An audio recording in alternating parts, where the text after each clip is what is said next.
and falls right over the four-wheel drive rotary selector knob. Right in the middle, you have terrain management system, easy activation there. Just forward of that, you'll have trail control and, of course, the lock and diff buttons. So everything is in within easy reach. It's very cool. In contrast, the Tacoma has something called crawl control, which you experienced over there. Now, they place their activation or their buttons in the overhead console. So if you're off-roading in a Tacoma, you actually have to release a hand from the steering wheel after you're bouncing around, finding the button, adjusting the speed, and then going back to the steering wheel. We activate our trail control, put your hands on the steering wheel, and the buttons to adjust the speed are on the steering wheel themselves, so you don't have to take your hands off. Much safer, a lot more fun experience.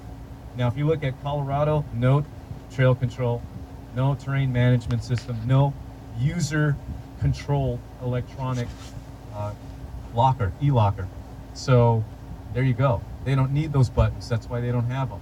They only have a four-wheel drive selector switch, and it's inconveniently placed right next to the light switch on the left-hand side of the steering wheel.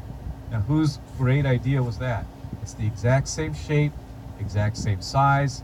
The texture on the rotary knob is the same as the light switch. So here on the campus at night, when we have to light these things up and turn the headlamps on, you're constantly making sure that you're not changing the four-wheel drive uh, choice as opposed to the lights. And I've done it a couple times. I've actually shifted in 4 low as opposed to turning on the lights. So bad execution, bad placement of that rotary knob. Innovative technology, you have Apple CarPlay or Android Auto. Now, depending on your phone, any Ranger, any Ford vehicle, now you can use Apple CarPlay or Android Auto. Look at the Tacoma, not available for any price. Doesn't matter what trim level, TRD, whatever, you can't get it. As a matter of fact, on the Lexus line, their sister luxury company, you can't get Apple CarPlay or Android Auto on those vehicles either. It's the one thing, it's a really big deciding factor in the purchase or lease of a vehicle now is the technology. If it doesn't have the most recent technology, people are usually going to turn their back on it and go elsewhere. So you see it here, Ranger, across the lineup, you have it. Tacoma does not. Colorado does offer it, but hey, you got to pay for it. It's not free. Waze iPhone integration. Who uses Waze here? Does anybody use Waze? I think it's awesome. No hands are up. You should try it at least once. Waze is the best navigation app out there for 2 reasons. It's actually better than the navigation in the Ford vehicles. It really is. Why? 1, it tells me where the police are. 2, it reroutes me without asking me, without prompting me. Any navigation system out there, if you run into traffic, it'll ask you, choose between these 2 routes to route around the traffic.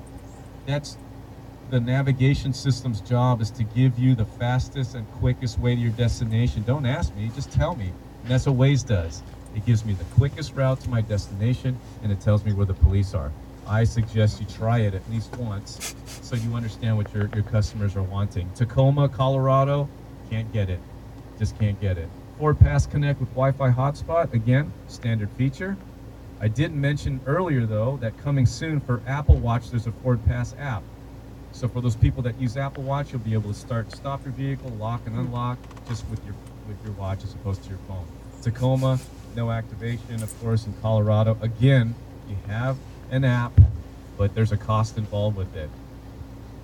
Amazon Alexa integration, I've found throughout the day that people just don't care about Alexa in this part of the country. It's huge in the Midwest. And it's because they want to have a user-friendly, intuitive experience connection to their house if they're Wi-Fi connected like I am. So, for example, my house, climate control, my thermostat is Wi-Fi based, my lights, my locks, my security system, my garage door is all Wi-Fi based. So what I'm telling you right now, I can open up my phone and say, hey, Alexa, please lock the front door, make sure the security system is on, and make sure the lights are off downstairs. And she will do it. It'll turn off or turn on and activate. So that intuitiveness, that user-friendliness, people are getting more and more into this. So for this conversation, I just want you to know and understand how to activate the system for a customer that eventually comes in and asks for it. And again, there are tons of other digital assistants, but just know for our vehicles right now, Alexa is standard across the board in regards to integration. Tacoma and Colorado, no such availability. Innovative technology, pre-collision assist with AEB, safety feature, that's pretty important. It's of utmost priority to Ford to have a safe vehicle out there. This makes it more safe. And the Ranger is going to be more safe because it will be standard on every Ranger model from XL all the way to Lariat. Pre-collision assist with automatic emergency braking. I'm stressing it because to let you know, you will be tested at the end of the day. It'll be one of the quiz questions, and we just want you to know that it's a standard feature across the Ranger lineup. All right, so just nod with me, tell me you understand.